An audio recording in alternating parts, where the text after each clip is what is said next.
welcome to Relish Books. This is a video I am excited to share with you. I am ranking all of Ellen Montgomery's novels from worst to best. So there are 20 of them.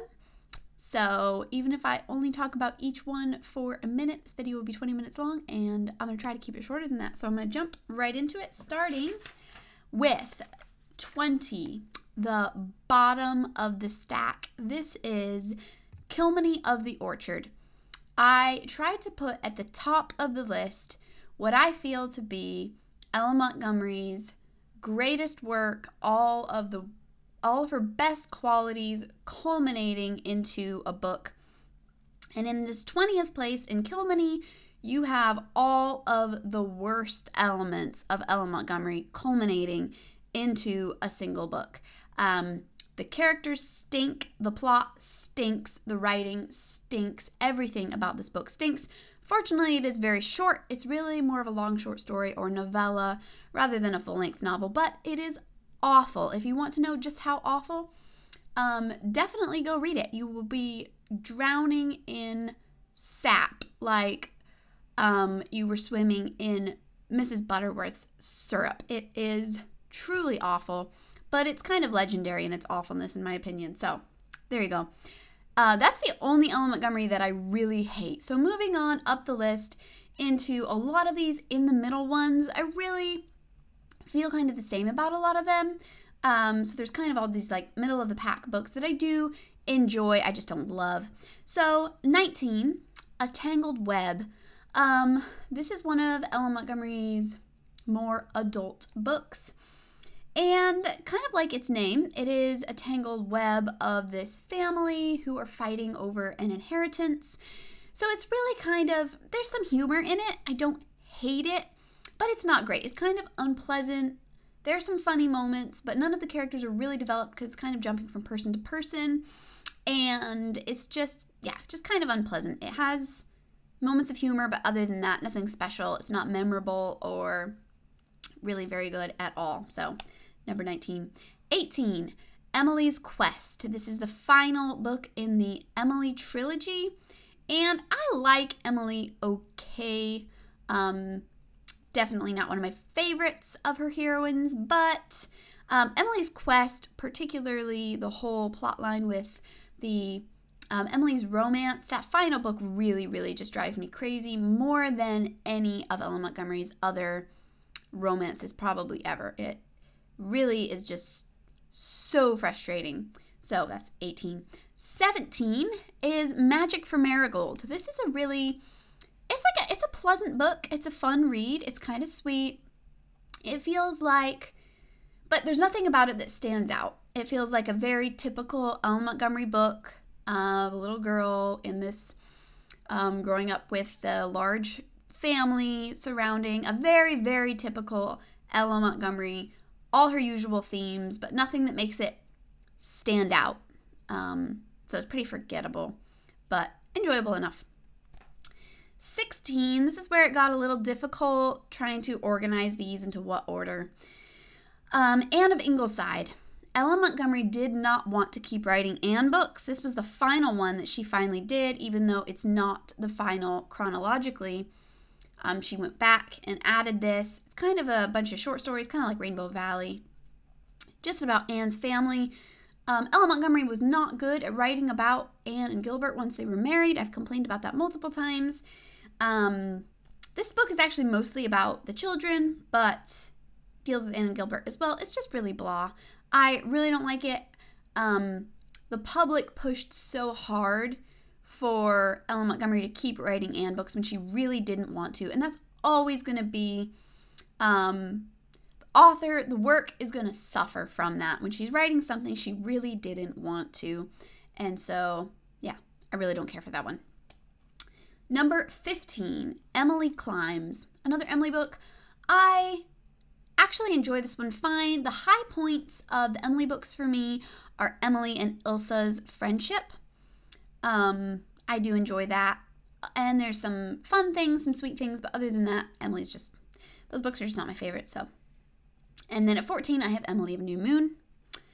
At 13, Again, this is kind of a difficult choice to put this one here. At 13, I have Anne's House of Dreams for the reason that Ellen Montgomery was not good at writing about them once they were married.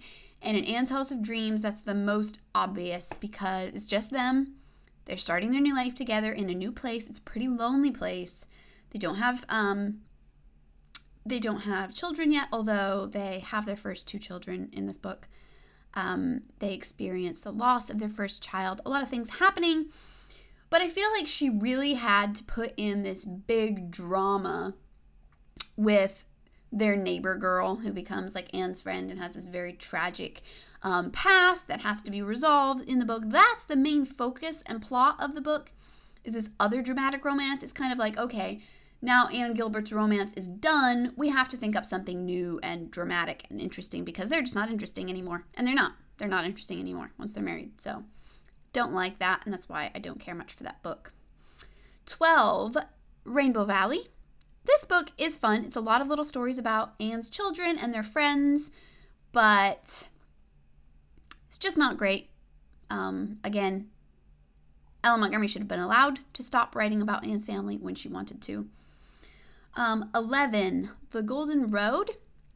I like The Story Girl a lot, and The Golden Road as well. The Golden Road, though, has a sense of melancholy to it. It feels sad. The pervading feeling is sad, and I really don't like a couple of the side stories that happen. Again, I feel like Ellen Montgomery was giving in to some of her weaker tendencies and just romantic craziness in some of the side stories, but I love the character of the story girl, but the narrator is as dull as paint, as old paint. He's so boring. So yeah, that's partly why those books are my absolute favorites, but I do really like the character of the story girl, and the children have some fun adventures together. But Golden Road I like less than the story girl, probably again because of this pervading sense of sadness and loss that is in it. Not that sadness is a bad thing in a book, but it can just make it a little depressing. 10, Mistress Pat. I actually like the Pat books quite well, but I think I like the first one better than the second one. I actually couldn't really remember too well, but I was pretty sure I liked the first one a good bit better. I know I like them both just fine. 9, Anne of Windy Poplars. I enjoy this book. It's kind of a filler in the Anne series, but I like how she made it kind of different. It's written in epistle form. It's letters from Anne to Gilbert, mostly with some little snatches of narration of other things happening in between. It just kind of gives it a different quality. It's in a different place. It's the most set apart of the Anne books. Very different feel to it. But there's also a lot of just funny stories and stuff that happens in that one, so I do enjoy it. 8 is The Story Girl. I already mentioned that. 7, Pat of Silver Bush. 6, Anne of the Island. This is not, from a plot perspective, this is really one of the weaker Anne books out of all of them. But I personally love the storyline where Anne is staying in the little house with her roommates and going to college. It's just a super, it's just cozy. It's fun. I love it. I love Philippa. She is one of the best characters from the Anne books. It's like a friend that Anne has that's different from her. She has her own persona. She has her own personality. She's not just constantly sucking up to Anne like most of Anne's friends seem to be. She's not just a paler version or a more boring version of Anne. She's her own personality. She is really one of the large reasons why I like that book. Super funny, great character. So that one's just fun. Plot speaking, not great. There's a lot of blah things with like the romances and stuff, but yeah, it's a fun, kind of cozy book. So 5, Anne of Avonlea. It's a slow-paced, just episodic kind of book, but it is enjoyable, comfortable. 4, maybe this is just recency bias that I'm putting this before a lot of like the Anne books and stuff that I've read for years, but I really, really enjoyed it. And so at number 4, I put The Blue Castle. 3, Rilla of Ingleside. If I didn't have so much just nostalgia and love for the first Anne of Green Gables book, I would probably say that Rilla is really the best Anne book. It's not really an Anne book because it's Rilla's story, but it fits in well enough with the Anne books. It's so, I love how different it is. It's just a good, solid story. I really, really like it. It's in wartime, so you get to see all the characters dealing with that.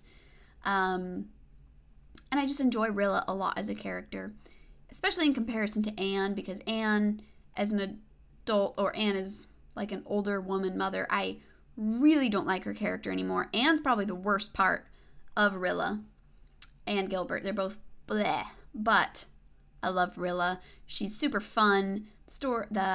All the little things are funny. I really love the mixture of the seriousness of wartime along with them having to deal with all the little difficulties of day-to-day life. It's just a great, great book. Number 2, Anne of Green Gables, because I love it. It's great. Who doesn't love Anne of Green Gables? It's nostalgic. It's sweet. Has iconic, lasting characters. It's just always going to be special. Number 1, like I said at the beginning, while Kilmeny is the culmination of all the worst in Ella Montgomery, Jane of Lantern Hill is, I believe, the culmination of all of the best that Ella Montgomery had to offer when it came to a novel. Jane of Lantern Hill is unique in a lot of ways. For one thing, Jane has both parents. They're divorced. Are they divorced or just separated? I actually don't remember. I think they're divorced, but they might just be separated. Anyway, but she has both parents. This is rare for an Ella Montgomery heroine, partly because I think Ella Montgomery didn't have parents herself, but she has parents. The dad character is one of the best Ella Montgomery characters ever. Even in the books where the characters did have parents, like Pat has parents, but she might as well not. They're like shadowy and non-existent and seem to really have nothing to do with her actual upbringing. They don't actually really raise her. Even though she's supposed to like have a good relationship with him, you're like, they're non-existent in her life. Jane of Lantern Hill, both parents are actually important characters. They are influential in her life. The dad character is super fun and just really great. Elements of this story remind me like of Understood Betsy, which is a wonderful book, where this girl that everybody thought was just kind of this insignificant little thing who's no good at anything.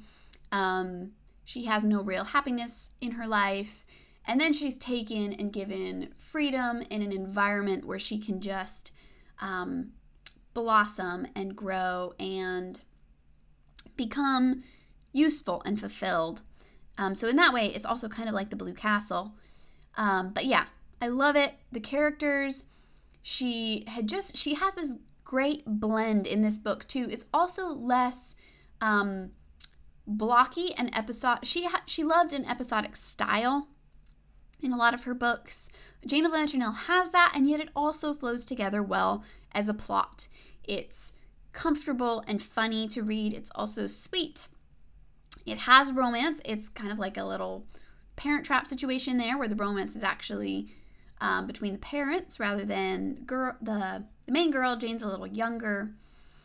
Yeah, it's just, I really do believe the best of Ella Montgomery's work. The writing is the best. She indulged her weaknesses the least in this book, except maybe in the case of the grandmother, who is the culmination of all the evil ancestors out of all of Ella Montgomery's work. This evil grandmother is like, yeah, you take all the mean family members from all her other books and concentrate all their evilness into this grandmother. That's who this character is. She is profoundly awful, the villain of this story. And so, yeah, Jane of Lantern Hill, amazing. I also think it works so well because it is a standalone. she wrote it and then she didn't have to worry about writing more. She didn't come to hate her poor character because she had to write about her more than she wanted to. I think she was also, I think Jane benefits in that she's not really based off of anybody. Emily and Pat are largely based off of Ellen Montgomery herself, and I think in some ways they actually suffer from that a little bit, just because there's going to be some weaknesses in the writing when you're basing things off yourself. Jane is her own person. She's a solid character. Most of the characters in the book are really just solid, and it's just a really, really good book. And like I said, I really think the best of all of Ellen Montgomery's work, in my opinion. So that is my list, 20 to 1. Let me know what you think. What you think should be at number 1 and at number 20. And yeah, those are my thoughts on all of Ellen Montgomery's novels. Thanks so much for watching. I'll see you next time. Bye.